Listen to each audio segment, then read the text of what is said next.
Welcome to Directionally Correct, a Felix podcast with Cole and Scott. Today's guest, nobody.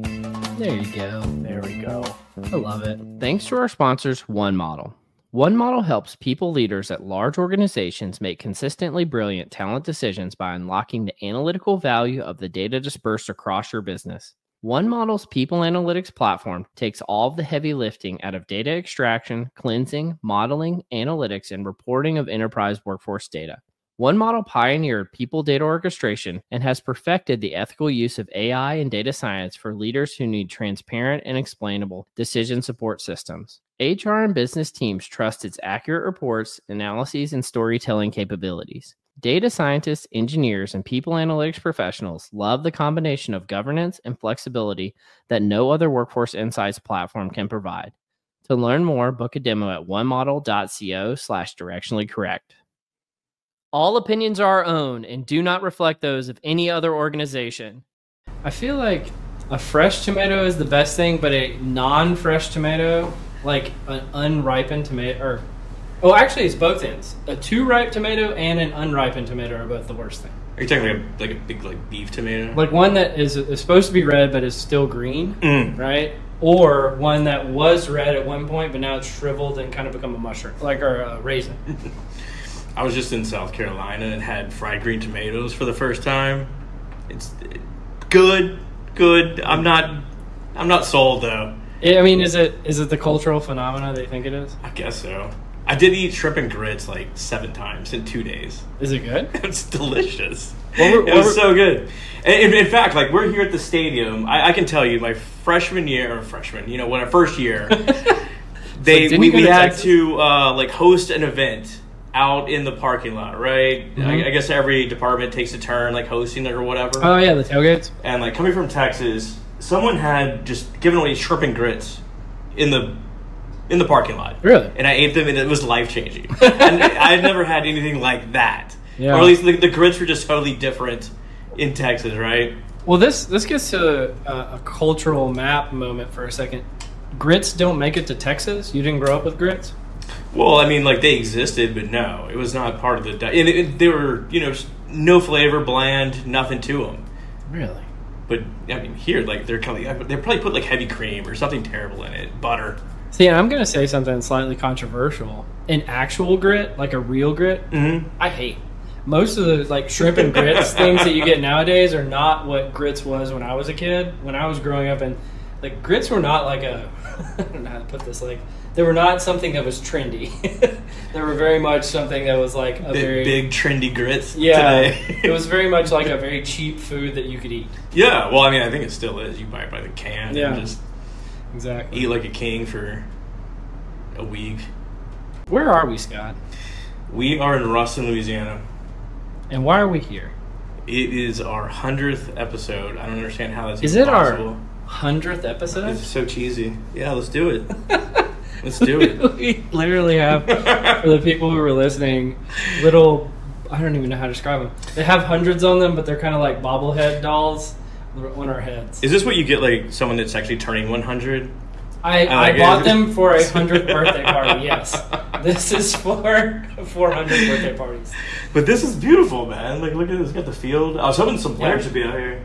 Yeah, I was told when we booked it that they would actually have football practice going on. So we're in the press box of the Louisiana Tech football stadium, and it met our criteria for what it would take to record a podcast, because we wanted somewhere fun but also quiet, and that is really, really hard to find when you think about it. We also, like, came down notches. Like, we started out, it's going to be the high-rise in Vegas. Yeah. Then it's like maybe Chicago.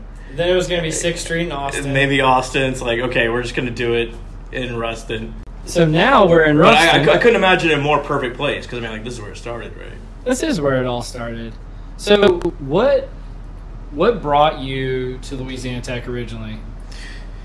What brought me to Louisiana Tech? Yeah. I was looking for an IO program within striking distance. That had a good applied function, and I was a little bit older applying, so the fact that you could get out a bit earlier, quicker, was highly highly attractive. Yeah, it wasn't one of these 7-year programs. No, it's wild because when I was a master's student at Stephen F. Austin, I had some friends that came to Ruston, and I think they tried to go in the counseling program, and they just, I don't know, they didn't go for whatever reason. Yeah. But that's what really got on my radar. Yeah. And so, like, I looked it up when I was actually started searching, and it was a really good fit. I remember driving up here for interview day. I remember talking to Tillman before I even just kind of an intro sort of call, sort of thing. And I was in the Dave & Buster's parking lot in Austin, Texas. I was like right after work or something like that, and just talking to him. It seemed like a good fit. And I remember talking to Mitzi DeSales and Tillman, I think, in my office in Austin, and came up here. I definitely remember driving up here. In fact, sorry, I'm kind of rambling now, but I stayed at, I think it's called the Days Inn. It's on the other end of town. It's interview day, and that night, someone with a trailer hit my car. So I went and did interview day at the old Arrows, the old kind of building we had. Yeah. And, in the back of my mind all day, I'm just thinking about my damn car has been hit. And, there's no one to, get a phone number from. There's nothing like that. You want to hear something funny? Yeah, sure. I turned around in the Days Inn parking lot this morning because I drove past Waffle House. And I turned around to go back to Waffle House to see if you guys were there because I was kind of running behind. And so I was in the Days Inn parking lot this morning. I think you may have been on the other end of town, but... or maybe there's 2 Days Inn. I don't know. Well, Tillman told me there's 2 Waffle Houses. I didn't know that. I didn't know that either. Yeah. There's 2 Waffle Houses? This town's getting big, man. It's too big for its britches. Now, so wanted to say, actually, a quick thank you. We've actually got Dr. Tillman Sheets and Dr. Donna Thomas in the room with us. Thank you guys and the Louisiana Tech Athletics Department for letting us record here. So big thank you to you all for helping set this up. But it is kind of cool to be in the room with folks who really shaped your life and get to say nice things about them. So really formative, absolutely. I'm glad they put up with us too. Did they? There's probably some tenuous moments that we don't even know about. Yeah, exactly. Behind the scenes. No, I mean, I was kind of a lifer when it came to Louisiana Tech. So all the members of my family, both my mom and my dad, they met here. I've got relatives on both sides of my family that came here. My wife went here, and a bunch of her relatives went to Louisiana Tech. And so going to undergrad and graduate school. Did you even apply anywhere else? For graduate school? Yeah. No. That was actually, I probably talked about this when we had Tillman on the podcast way back when. But when I applied, so I had applied to Louisiana Tech's master's program. Yeah. And I hadn't even applied to the PhD program. And so the week before school, I had like an appointment to come over and to meet with, remember Miss Jamie? She was in the front office because she was going to be taking me through. I was going to be one of the graduate assistants that worked in the front office. And when I got there, Miss Jamie called me into Tillman's office when he was the department chair. And I thought, I was like, oh, they found me out. They're kicking me out of the program. I'm truly a farce. And he pulled me in his office and, in so many words, offered me a position in the PhD program. And I didn't really. So you went from like 0 to 100. Well, I actually kind of told him no, not because I had this plan where the master's program was a night program, and I was going to be able to work at a job during the daytime, and then had that graduate assistantship, and then do the program at night, and the PhD program was a full-time program, and he pulled me into the office. You're making the big bucks at Waffle House. No, can't let that go. I was not working at They just raised their minimum salary to $3 an hour, by the way. So if things don't work out, good for all. You can go back. You got experience. The joyful Waffle House workers out there. Sorry, but so he pulled me in his office, and I was kindly telling him no, and he said, "Well, Cole, if you join the master's program, you're going to be making this much money, and you're going to be working your butt off." And he said, if you join the PhD program, you're going to graduate and you're going to be making this much money. You're going to be this guy's boss, and you're going to be playing a lot of golf. None of which were true, by the way. But you got to sell it when you can, right? Yeah. But I do play golf now, not when I graduated. When I graduated, I was busting my butt. I'm still busting my butt, but in a different way. But yeah, and so I immediately left that day and was a member of the PhD program. It was wild. I mean, like, just being here, like, brings me back, and, like, in like, a really good way. Like, Yeah. My core responsibilities were, like, sit in a lecture and just kind of, like, soak it in. Mm-hmm. Write a paper. Read. Just learn all day. Yeah. Talk IO. I would come back. I would do a second PhD if they let me. Well, it's the most focused time of your life. But yeah. But you really can't. I'm ditching this. Yeah, let's get rid of these 100 things. These are goofy. It was fun while it lasted, guys. But yeah, it's the most focused time of your life, right? Like you were like focused on just one thing. It's somewhat selfish, right? I guess because it kind of takes a team around you to get through it. But I would say it's the best decision I've ever made in my life. Like, I'm exponentially happier now than prior. I still get asked all the time. Exponentially more options as well. Yeah. I mean, people that don't have PhDs ask me all the time, should you get a PhD? You don't necessarily need it, but it does give you a lot of options. And the thing I always say is it gives you more scientific and statistical rigor than probably if you didn't have it. And if you need to go into a highly specialized job that requires that, it's absolutely necessary. But if you don't, it's probably not necessary. The thing I want to say that's special about Louisiana Tech's PhD program, though, is, you know, in a lot of schools and a lot of PhD programs, if you don't go and become an academic, you're considered a failure. Oh, yeah. Well, I mean, that's the only path. It's the only path. Yeah. And the thing I really appreciated about Louisiana Tech's program is, first of all, that people have gone off and been academics, which is been successful, but they've produced some powerhouse individuals, and especially in people analytics of anything. I mean, I think of like some of our prior guests, like Michael Knott, Stephanie Murphy, Amy Stevenson. All of them are out there crushing Castile. it. Yeah, Castile. I mean, they're all doing really great stuff, and prior guests of the podcast. I could call out some others, but I don't want to necessarily embarrass them. But like, they're out there crushing it, and I think it's partially due to the fact that you had such applied experiences in this PhD program, but also that it wasn't considered a negative to not go into academia. I marvel at Tillman, and Donna can speak to this as well. Just watching kids come through, they probably come in like really rough around the edges or clearly undeveloped, and then like leave and go on to do great things. It must be like super rewarding in ways that I can't even really fathom. Yeah, I've never felt rewarding in my life, so I wouldn't know. There's a lot of pain in there. No, it is really cool to be able to spend this time with Did the program teach you anything specifically?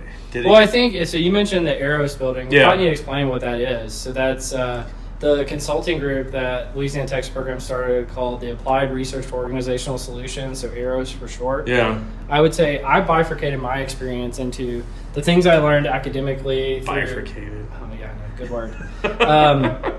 Into the things I learned academically and through the classes themselves, so doing research, through discussions and preparing for comprehensive exams, writing a dissertation, all that.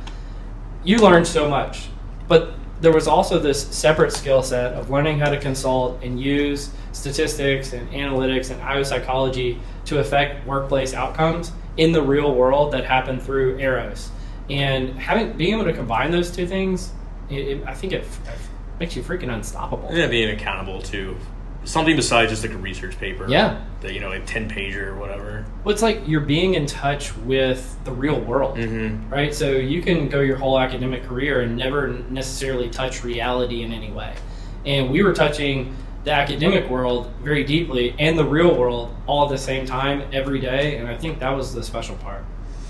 Yeah, I mean, of course, like I didn't really value in terms of the way that I understand it now, just like the network you build too. Like I keep up with not everyone in the program, but a large swath, and I get to see like the new kids at PsyOp and just kind of like see what they're all about and like what they're learning, what they have going on.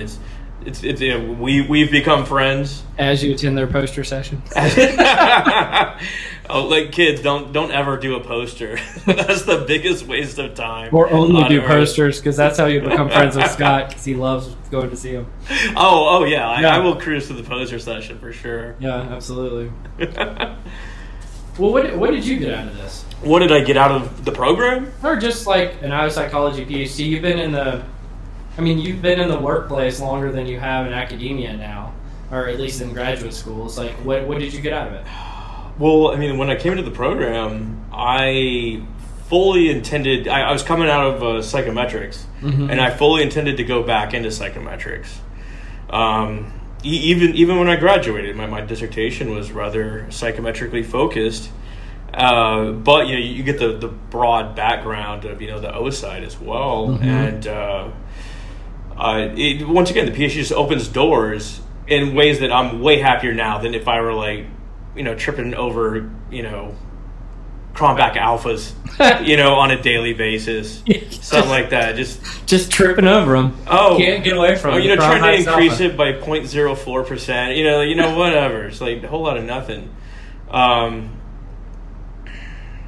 But yeah, it just gives you like a wide range of things you can accomplish. Yeah. And, don't get me wrong. I use a lot of concepts from psychometrics on a daily basis. Yeah.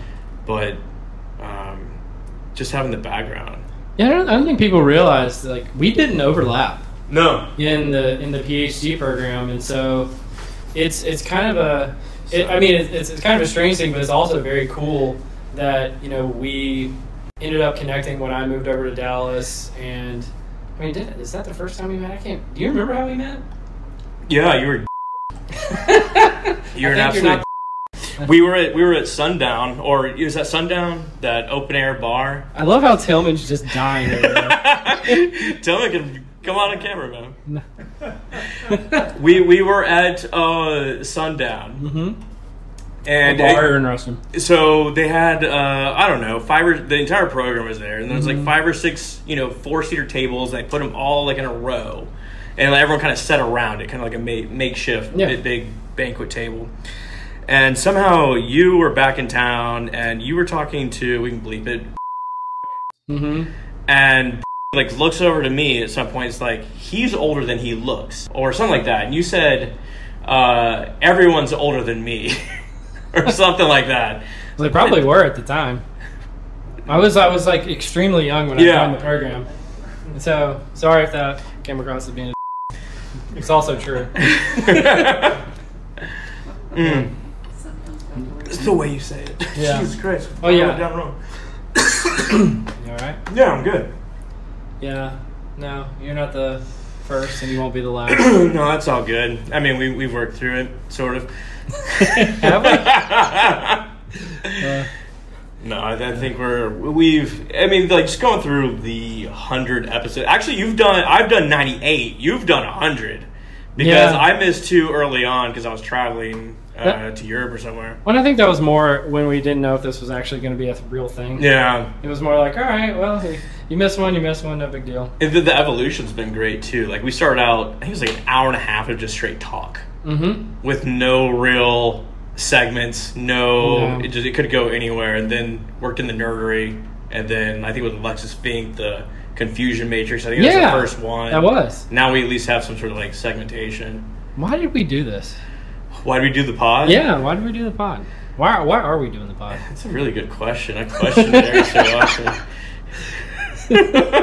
Because I don't do it for notoriety. I do it just for the connection and having fun. I really do. I don't even look at the number. I have no idea how many people watch. Well, I want to take a second to kind of recognize you, because the thing that I think you get out of the pod is you get a chance to demonstrate how knowledgeable you are about the deep scientific parts of what we do as biopsychologists and people analytics people.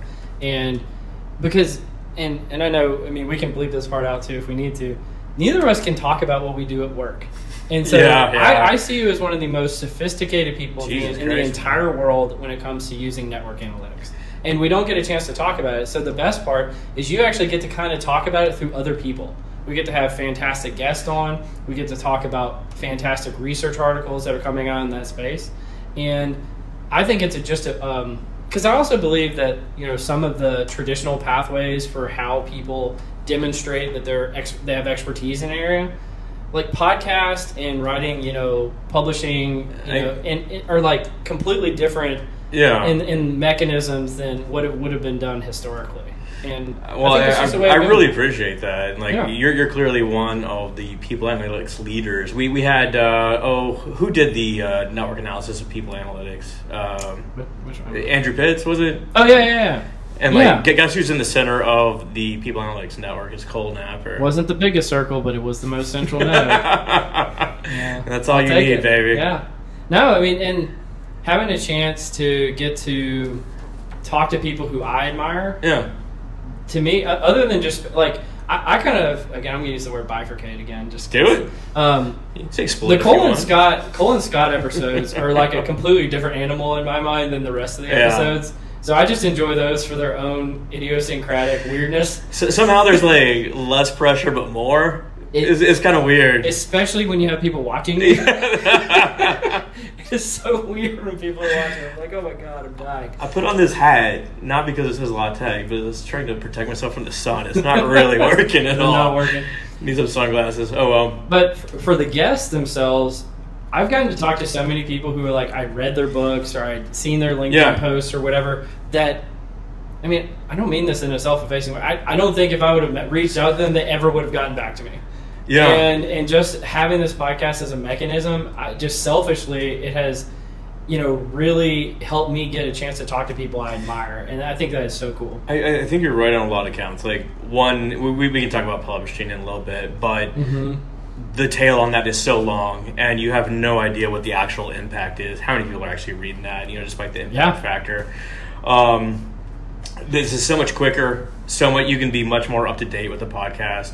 And like you said, we get to talk to really interesting folks. And I think throughout the course of the podcast, what's really striking is people have different ideas, but everyone essentially has the same goal. Yeah. Right? To forward the field. Like we've never come across anyone that has like a nefarious, like I'm going to burn it down. But I think Alan Colquitt okay, never mind. Yeah. He was like, he might want to burn it down. He might want to burn it down, but that was one of my favorite episodes, just because he wanted to burn it down. What was your favorite episode, if you had to? Of all time? I mean, it's got to be. I would say it's the amalgam of Cole and Scott episodes. Yeah. There's like moments in those that I think are just pure gold. We can go in different places. We can. Yeah. There's a lot of folks. I've called it before. This was a long time ago. I called it the conference speaker effect, where somebody gets on stage at a conference and you were talking to them at the bar before or after, and they were telling you how crappy everything was and that they were doing was, and then they get on stage and they're doing the most amazing things ever. And the same thing happens with a podcast sometimes. Yeah. You bring people on, they're like the coolest people, and then you get them on here and they're just like, yeah, it's so great. Everything's great. Have you noticed how great it is? Well, that's the sort of thing. You can't... Well, I haven't been able to judge people. Like, you get them on, and like some people you think are going to be like super quiet have the most to say. Some people that you think are going to have the most outrageous opinions, they just have nothing. I mean, that just from a behind the scenes thing, what you said could not be truer. I think it's the red light effect. Some people see the red light, i.e. the record button. And record button turns on and they turn into a completely different person. And sometimes that person is way better than who they were, and other times it's way worse. And I'm not going to say who is what, but appreciation to everyone that's come on. By the way, for sure. I mean, why are they talking to us? That's the thing I think about sometimes is like, why is anybody listening to this shit? And a lot of times I forget that people actually do listen to it. It's so weird. Here, I wrote down some folks I would like to call out. Max Bloomberg, super supporter early on. Joey Oliver. Yes, there you go. Max and Tillman are friends now. Due to this podcast, by the way. Amy, you mentioned Amy earlier. Yeah. Castile, our first real guest. Yeah, Castile was our first guest. Keith McNulty, that was a great one. Oh, he was Michael fantastic. Arena, Ethan Burrows, Craig Starbuck, just everybody, really. I should have written something down. I didn't, and now I'm going to have to do it for you. Everyone that was on our PSYOP panel, they were all fantastic. Tillman. Yeah. Donna, she's semi in here. Yeah. It's just fantastic getting a chance to talk to a lot of these folks. And And the other thing is, it's academic in nature, but I think nerdery is the right word. Like it's nerd-ish, but it's not like going to a symposium. I was trying to think last night of like my favorite nerdery articles that we've covered, and the one that bubbles to the top is toxoplasmosis. Yes. That we actually did here in La Tech. Mm-hmm. Which is, we wanted to do a toxoplasmosis screening. We were going to. And we were going to reveal the results on this episode and decided not to. Check it out. Yeah, we both think we got it. Well, we both think we got it, and two, I found out that it was like a pretty intrusive test. It's not like something where you just like pee in a cup or something like that. It's a blood test. Yeah, and I was like, I don't care that much. But other than that, I think it's like a lot of those are just kind of in one ear, out the other. I wish I had a list of all the things we've covered. Yeah. I mean, I always think about the crazy episodes. I think about like Alan Colquitt was a crazy one. Mm-hmm. Marcus Corday was a crazy one. Oh, Corday. Yeah, that was a good one. Yeah. I guess because the podcast is getting more notoriety now, more of our guests lately have been, I would call like prominent figures in the field, and so we don't get as much cutting up as I would like. I like Jordan. Jordan was great. Jordan released that she had like a twin or something on the podcast that she didn't know about. Her dad. Something about her dad was doing crazy stuff. It's wild. So those are my favorite moments. No, I mean that is the best. That's what makes it right. It keeps me motivated. It's such a weird thing. But I think a lot of this started because you wanted to promote a book. Yeah. Right? Well, and the funny thing is, we went so long, I forgot about that. 2.5 years. Well, got the title page, maybe. Well, no, I've actually gone through 3 iterations now. So I'd written some articles, and some academics reached out to me about writing a book, and that was right around the time we started the podcast. Yeah. And so one of the things that they were asking me as the lead author is, you had to have a way of knowing, do you have an audience? And I was like, I don't know if anybody reads my stuff. And I was like, well, if you had a podcast, then you could know you have an existing audience. And then another person came in. So that one fizzled out for whatever reason. Another person came in later and like, oh, we got to co-write this book. It was kind of going to be like a Cole and Scott type of thing where there's a yin and yang. And we kind of build off each other. And then that one fizzled out. And then speaking at People Analytics World this year in London, a publisher reached out to me then. And I was like, whatever, I've been down this pathway before. I know your tricks. And they were very serious about it. And so I actually have a book deal sitting in my inbox that I have not signed yet. Wow. Congrats. I've been sitting on it for like 3 months. And I'm just I wouldn't want to be part of any club that would have me either. Exactly. Well, and I don't know. I mean, and any listeners out there, if you want to give me feedback on this, like if you want me to write a book, let me know, because you will ignore them. Well, I might. But the thing about it, I just don't know if there's a captive audience for it. Like, I have so much self-doubt about this. I'm just being very vulnerable. The field changes so quickly too. Like, I think you really made a lot of hay, like just doing LinkedIn publishing. Yeah, you got an idea, you get it out into the ether, and even then, like with generative AI, is the concept of a book even going to exist by the time the book gets published? Just summarize my book. Yeah. Or am I just feeding the LLMs their training data by writing something on their behalf? Like, that's the stuff I think about. I probably overthink this stuff, but I don't know. I have a lot of trepidation about it, to be honest. We need a virtual call, right? Just all your writings. Yeah. Into an agent. Well, and we had, what was it? James Gallman was telling us we needed to import all of our podcasts and create virtual podcast agents. I think it was like Rob Stilton was talking about being able to have a second you that would make decisions. Say like you're a leader of our organization and it's 2 a.m, but in Japan they need a decision now. With like 98% confidence, what would you do in this situation? The agent will just make the decision for you. I actually don't have this for the nerdery today, but there's an article that Ethan Mollick cited that basically came up with almost the exact same conclusion, which showed that if you just used autonomous agents to answer social science research like surveys, they almost identically mimic the real population. And so is there even a need to have humans take surveys anymore? Could you just have AIs take them on humans' behalf? Well, that's wild. I mean, just from like a psychometric standpoint, like people can't tell you what they want for dinner. Like, are they going to be able to tell you like how they agree with a survey item? You know? Yeah. I mean, In an accurate way. I can't even remember who our guests were. No. Thank you to all of our missing guests in my age. The ones that we've forgotten about. Sorry. No, I seriously, I had that happen last night where a person was texting me and I had forgotten they'd been on the podcast. I was like, oh my God. I will say 100 episodes is a lot of episodes, guys. Like, I know you're struggling with your book. What's going on with you? I do have an article out. I'm the last author on this article called Cultivating Culture in a Hybrid Context, MBR article. Essentially saying that culture is hard to sustain in a remote environment, but culture does persist in sort of like these small clusters of organization. So essentially leverage influencers and this sort of stuff to get it out. But yeah, look for it in MBR. It's been the publishing wheels grind very slowly. We wrote. So when did you start it? I mean, this is like 3 years ago. Yeah, thank you for coming. Making her exit there. She had to go to work. Yeah. How weird. We're just drinking on a Friday morning. By the way, we're in Louisiana, and so I wanted to do something of a cultural staple of Louisiana, which was go to a drive-through liquor store.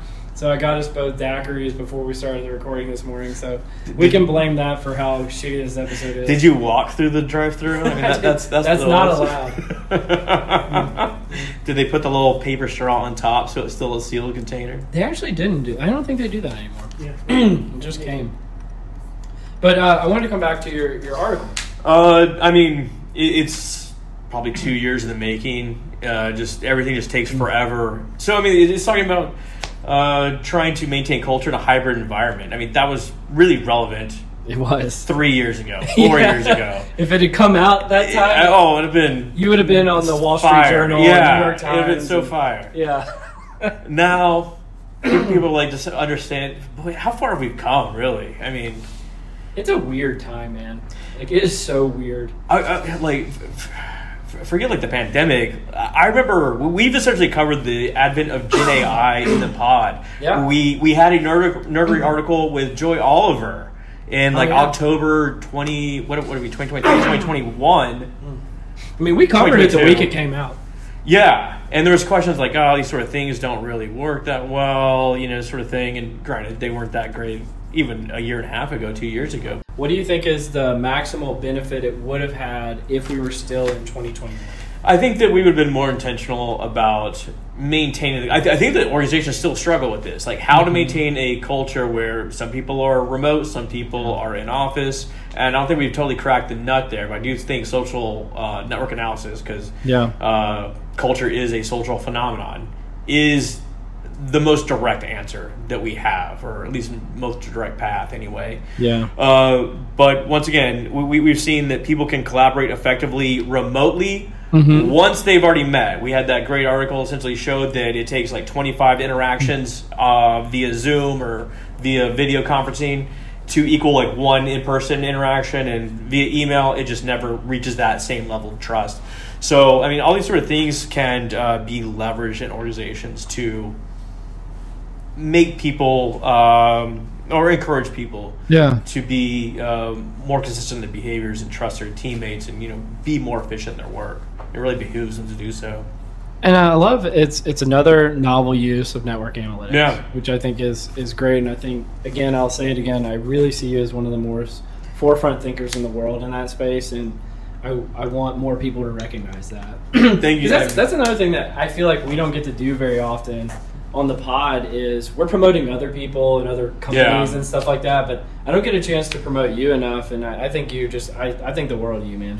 I think you are fantastic too, buddy. Oh, you want to hug? It's weird. One of the things I've been thinking about, and I haven't figured out a way of approaching this on the podcast, is one of the reasons why I love the concept of podcasting or writing an article like on Substack and just promoting it yourself is the cycle times are reduced. Yeah. Right? But another thing, like I've had the opportunity probably 3 or 4 times now with people who wanted to co-write like a Harvard Business Review article or something with me. And I've never taken them up on it. And there's some aspect of publishing, and I want to get your thoughts on this, of gatekeeping. Yeah. Like people who control whether or not certain things get shared. That to me is just fundamentally like makes my skin crawl a little bit. And so I am very much more akin to publish things through, you know, the podcast, through a Substack article. And I even have those trepidations when it comes to writing a book. I have a deal with the publisher, but I'm still worrisome. They could edit it. Yeah, that they're just going to edit out the parts I like. Yeah. Right? If I start talking about, well, I actually have a twin, Well, and I didn't know about it, that they're just going to take that part out of the book. And this is like technology just democratizes all that, right? Yeah. Like, I mean, we essentially have a radio show. Yep. Right? No one gave us permission. I think that's the other big takeaway from the pods. Like, Yeah. you can do whatever the hell you want. You have a little technology. People, you know, the spotlight effect is a fallacy. Yeah. No one's really caring about you the way you think they are, and you can do whatever you want. There are no rules. And you can suffer the consequences, too, if you do something stupid. I guess so, Which yeah. I have done. Have you? Yeah, a little bit, but we're not getting into that. I always say something stupid, and people reach out to me, and I'm like, oh my god, I shouldn't have said that. This is why I just don't engage. Like, I don't know. I say if you got any complaints, send them to Cole, and he can just delete them. I don't really get them. The funny thing is, and I hear this from a lot of our guests, they'll come on the podcast, and so many people will just reach out to them and like flood them with, I won't call it fan mail, but just basically like they want help, they want a network, whatever. Oh, really? Yeah. But the thing is, that didn't happen to either of us anymore. It happened when we first started. I almost hear nothing. Unless I do something terrible. I am not a power user of LinkedIn and all, so I have no idea what's going on over there. It's just very weird and funny how that stuff works out. I will say, like, after the PhD program, as soon as I graduated, I put PhD on there. Yeah. A flood of people out of the woodwork wanted to friend me. Really? As soon as we started this pod, a ton of people wanted to friend me. I haven't been on LinkedIn in 2 months. I don't know. Yeah. I don't know. Well, that's where all your hate mail is. Send it to LinkedIn. Yeah, just everyone just send it to LinkedIn. Waiting in that inbox that'll never be checked. Well, you want to do a little Waffle House, a little confusion matrix? Oh, let's bring it back. Let's bring back some Waffle House. The confusion matrix. Real quick, we wanted to say thanks again to One Model, the AI and people analytics pioneer, for sponsoring the episode. And now back to the confusion matrix. Okay, my handwriting is horrible here, so let's see. I have several of these, but we'll see what we can get through. Okay, we've kind of touched on this a little bit. How about either or, choose, and maybe we can try and modify it, but a high-profile guest who doesn't really engage, or an unknown guest who just goes ham? I think we both know the answer to this one already, from earlier. It's definitely the low-profile guest who just goes crazy. Well, what if they start getting, like, out there? Like, and if you're out there, low-profile guest, and you have a crazy-ass story you want to tell, we want to hear about it. I mean, we've delved into aliens. We have. Delved into... I tried to bring that up at SIOP. Nobody would really take the bait. SIOP was a weird one. SIOP was a weird one. It was at 7 in the morning. I was pissed off because SIOP hadn't set up the room correctly.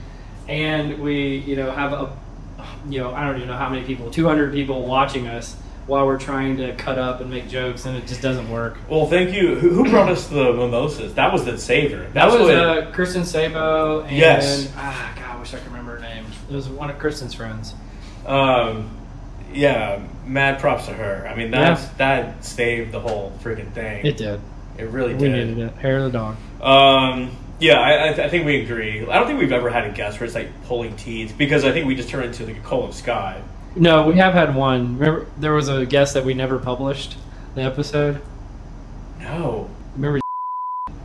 Oh, yeah, that was awful. Well, just believe it. The funniest part about it is this person has their own podcast. But I mean, this is where the worlds collide, and like this is where like our pod is different from traditional pod, right? It couldn't work. It just couldn't, because theirs was very much the... I ask you a question, you give me an answer. And I'm trying to, make sure I sound smart. We went off talking about hammocks, and he did not like that. We literally stopped recording in the middle and just ended everyone agreed. Yeah, we're just like, this isn't going to work. Sorry. So I think the way we have it formulated is not low effort, but I mean it's not low effort, that's for sure. It's definitely not low effort, but I think it's more fun. Oh yeah. Which I would not enjoy a Cole, I sent you a scripted question list. How are you going to answer? Yeah, here, I will ask you these questions. Yeah. And no offense to those pods, because I do listen to several of them, and Sure. that you get a lot of really good information. And this one, I honestly use hit and miss. Yeah, It's sometimes you hit get and them. miss. It's really weird when people reach out and they say they learned things from this. I'm like, what did you learn? Why did you glam onto that? Like, now I know you're lying. No, the weird, I mean, because I deal with this a little bit more than you do. I've had multiple people who wanted to like have our questions sent in advance and Yeah. get them vetted through like their PR department. So I'm just like, sorry, you're not our type of guest. You know, we'll find somebody else. But, yeah. What about you have a pod with amazing content but awful audio, or kind of a mediocre pod but it sounds beautiful? That's actually a tough one. This is a tough one for Cole. Cole specifically. Yeah, because Scott knows me.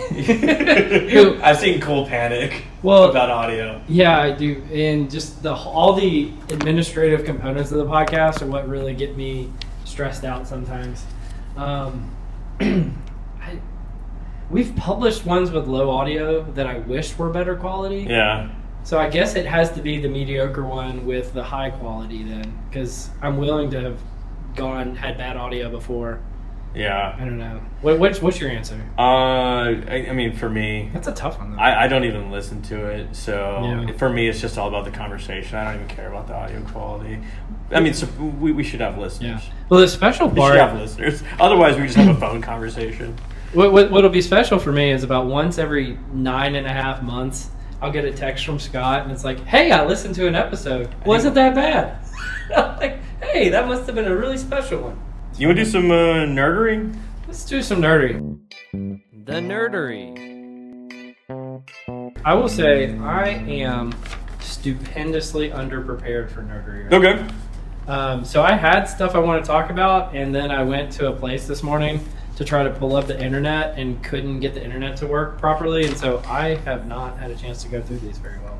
The first article we've got, and I thought about it this morning in relationship to getting drive-through daiquiris, is called Rebels with a Cause: How Norm Violations Shape Dominance, Prestige, and Influence Granting.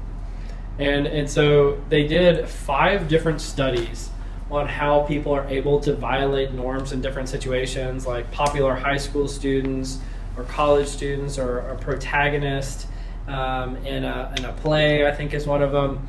And basically the conclusion across all of the studies is the more you're able to violate norms, as long as that you have like an in-group that agrees that the norms are okay, So violating the norms is okay? Yes. It's like, imagine, this is probably a terrible analogy. Remember there's like a cool group of kids in high school? They might be drunk. No. Well, I was there. They yeah. did. I was not Okay. there.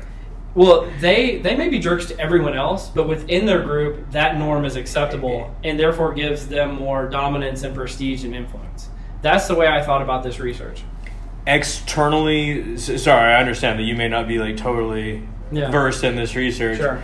But like, so you're saying an in-group can be jerks to everyone on the out-group, or they're jerks within themselves as well? Sometimes within themselves, but I mean towards the out-group. Oh, well, it creates an us versus them mentality, kind of Correct. like a bunker mentality. You see this in college football as well, where it's like, well, we're at Louisiana Tech, dang old Southern Miss, or, you know, who's down the road? University of Monroe? Yeah.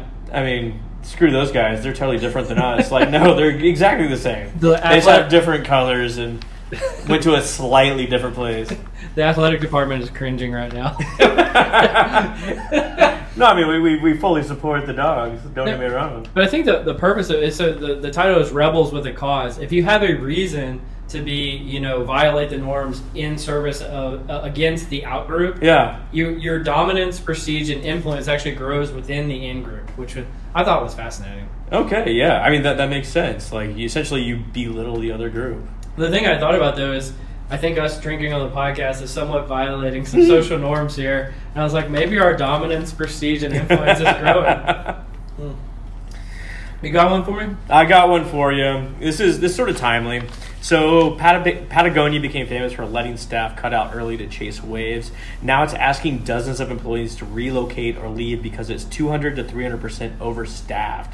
So these are call center workers, customer support sort of workers, and they're saying that they have to move to one of 7 Patagonia hubs or just, be fired. I feel like that has been the story. You know how if somebody wanted to do research on this right now and it comes out 3 years from now, things are going to have changed. But that is definitely the story of what's been going on in 2024. They have to move within 60 miles by September 30th to retain their jobs. Which, I mean, like Dell and Walmart have done this as well. Oh, there's so many companies that have done this. It's just some have gotten more publicity than others. I mean, this is the problem with like taking a hardline stand in sort of like changing times, like the pandemic, where it's like we are always a remote company until we're not. I mean, that's now you have like lack of trust and senses of justice are violated, all this sort of stuff. Can I say 2 things about it real quick? One is I think it actually is related to the norms thing we were just talking about. Is companies are trying to create the new norm of what things are going to be. And the ones that are leaning too far one direction or the other are getting penalized for that. Yeah. Right? The other thing, and I actually shared this, I had a person from one of these real estate companies reach out to me not too long ago. I thought they were a people analytics person. I didn't realize it was a sales call, and I was just, a useful idiot or whatever you want to call it for answering the phone. And I threw this idea out there to them that basically the real estate companies and large banks have a bunch of debt, like a corporate real estate debt on their balance sheets. And they're afraid that all those dollars are going to go to zero essentially. And so they're the ones that are actually pressuring big corporations to bring people back to the office so that that corporate real estate isn't worthless. And the person I talked to was like, yeah, that's basically happening in real life. I was like, oh, okay, well, my conspiracy theory is actually true. And they get tax incentives by cities for having full desk, and Correct. It makes sense. And, it empowers the sandwich shop down the street. And, like, there's lots of, like, broader incentives for the city to actually have organizations back in the office, right? Well, speaking of this, this is sort of related to the back in the office and just the impacts of AI on the workplace. The Wall Street Journal published this article, AI doesn't kill jobs, ? Tell that to the freelancers. And basically they've done some analysis that a lot of people traditionally, if they didn't know how to do a task, would go to like Upwork or Fiverr or some of these like websites that you can get like a freelancer to go do different things for you. And they've actually found a lot of people are doing those tasks themselves now using AI. And so they're not actually using the freelancers. And so we've all heard that like the fears AI is going to replace our jobs. It hasn't replaced our jobs yet, but it is actually replacing the freelancers. There was a follow-up from this lady, Kelly Monahan, who works at the Future Work Institute at Upwork, and basically criticized the article. But she didn't criticize that that freelancers are actually losing their jobs. She more said that more freelancers are being created as a consequence of this too, so it kind of nets out. We had someone on, who's the economist we had on just a few weeks ago? Ron Hetrick. Yeah. He was talking about the same thing. That was one of my favorites. That was a cool He was really, really good. Yeah. But he was essentially saying the same thing. It's like, it goes away in one area, it comes away in the, it expands in another. Which, I mean, like people like graphic designers, I can just go on DALL-E and create a reasonably good logo. Yeah. I suppose I could figure out how to write a script to, manage a Excel sheet, something like that, something that you may have paid someone, $10 for. Yeah. Previously. And so it does have potentially wide-ranging impacts. I just wonder, is this... I see a lot of these articles now, like, is the AI bubble bursting? Do you think the bubble is bursting? I mean, in what way? I mean, like, no.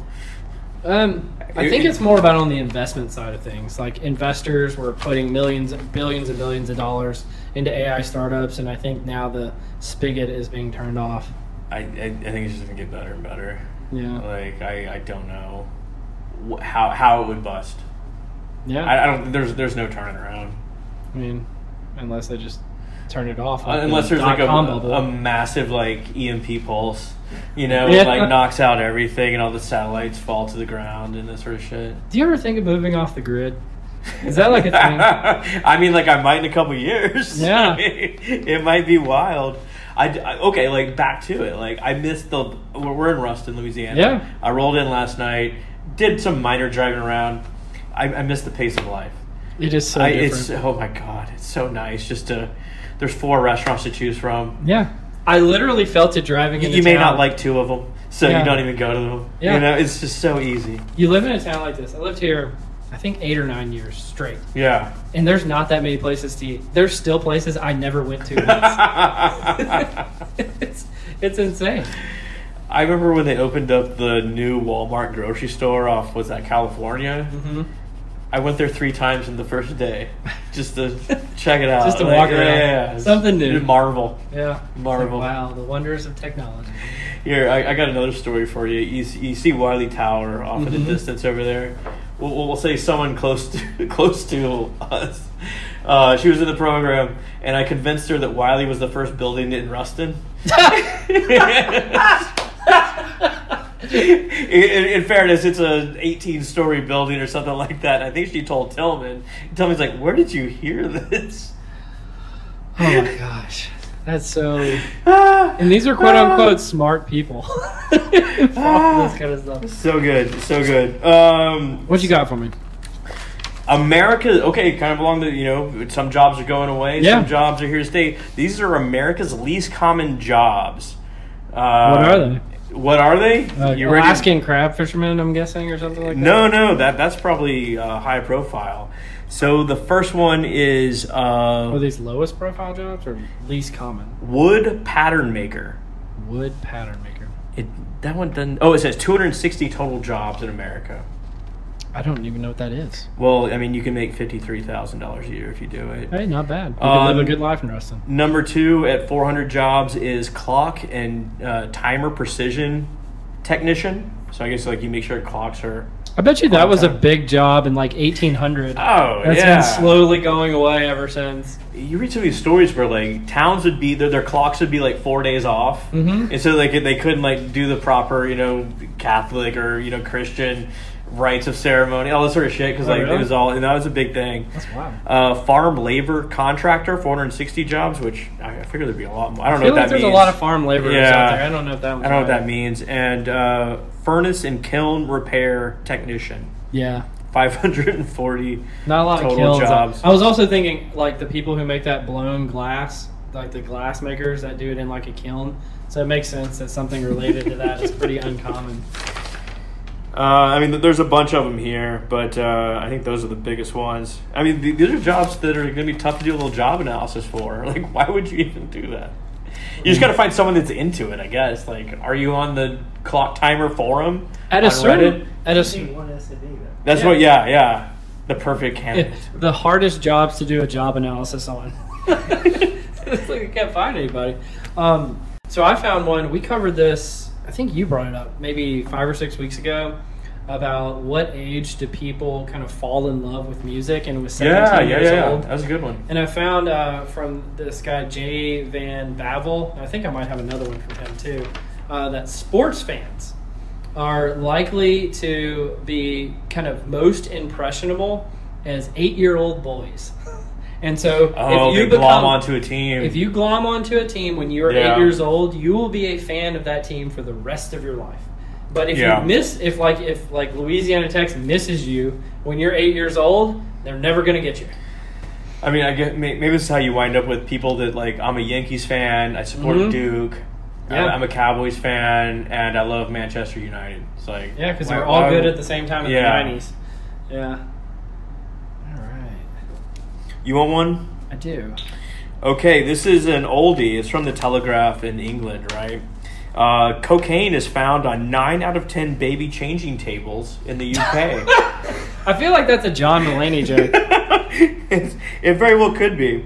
But if you're thinking like these are just at like bars and restaurants, oh no. It is shopping malls, hospitals, police stations, courts and churches is where they did their test. 9 out of 10 baby changing tables have cocaine on them. I don't even know what to do with that. I feel like, first of all, it is a flat surface. And that's unintended consequences or unintended uses. Yeah, and it's in a public space, and it's somewhat of a private space, too. So anybody can go there, but you can also lock the door. It's flat. And I think people who do that kind of stuff don't care if it's clean. So, yeah. I was at a bar once in Austin. It had a mirror on the back of the toilet. And it's like, yeah, there you go. I wonder what that's there for. You go. I guess if I need to do my hair behind the toilet, I can. What do you know? Yeah. I mean, like, if you make it like people analytics, I guess you could make a dashboard that people use for other consequences or other issues. I have brought this up so many times since I think you came up with this a while back about PowerPoint karaoke. Oh, yeah. I think that was like a TikTok thing or something like that. And I feel like that would be at the PowerPoint karaoke bar, you would have dashboards playing in the restrooms.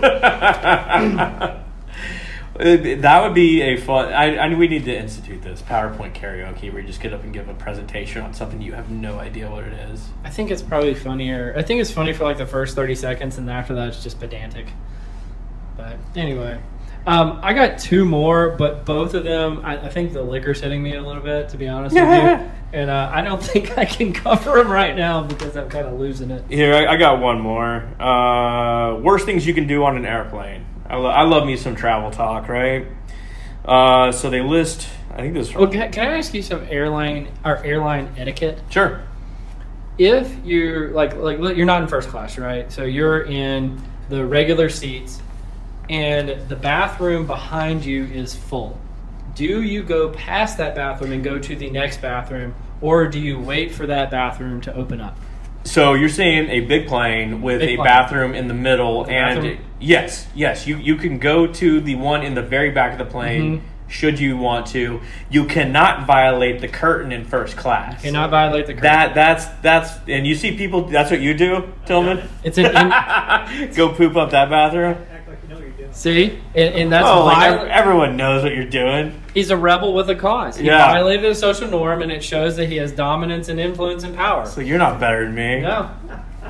I can shit up your bathroom. It's all good. Well, I mean, that does not make the list. That does not make the list as far as like violating bathroom etiquette on an airplane. But number one, kids in the aisle. I don't agree with this list, by the way, as far as like the ranking anyway. Number one, kids in the aisle. That kind of makes sense. Like you can't just have your kids just running up and down the aisle. That's just gnarly.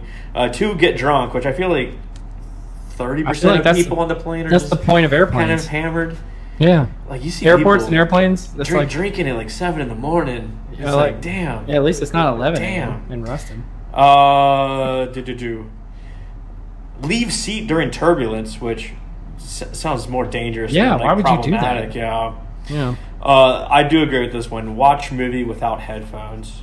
That's just wrong. Yeah, that's just wrong. Yeah, I got my own personal list. Just recline seat. I don't agree with it. Ever? No. Even on like premium economy going overseas?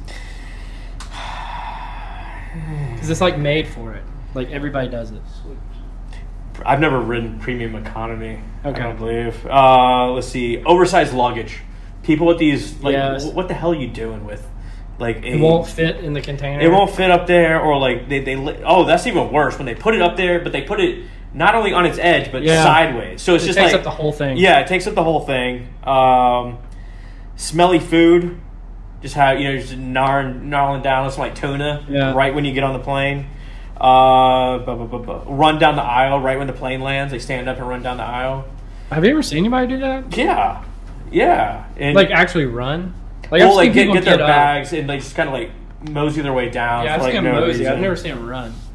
This is like more of a special case. It's not an annoyance, but it's more of a marvel. I was flying from Seattle to Charlotte the other day, Charleston rather, and this super nice lady next to me. She's probably like 70, something like that.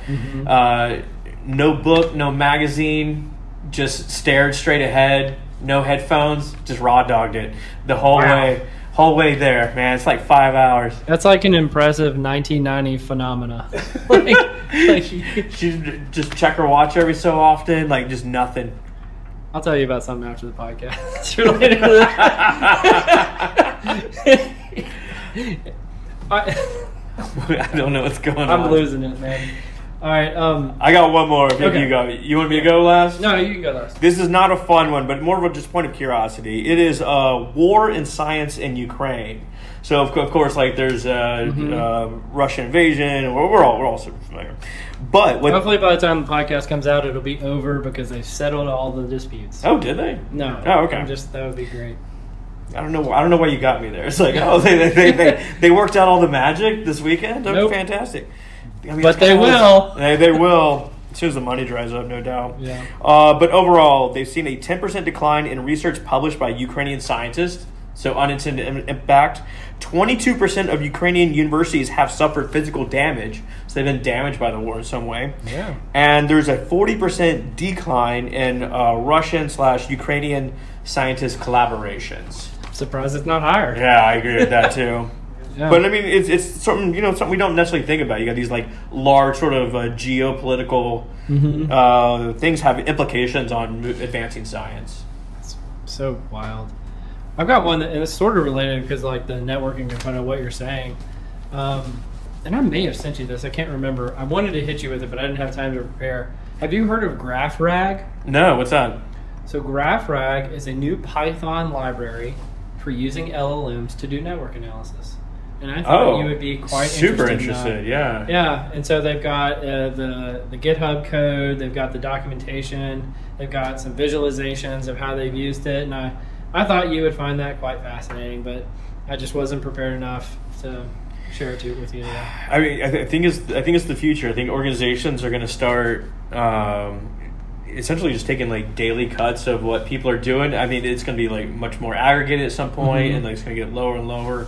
And I think it's going to be an integrated data use because it is orthogonal to other sort of data sources we have, and it's passive, so it's can be updated on a daily basis with very little hand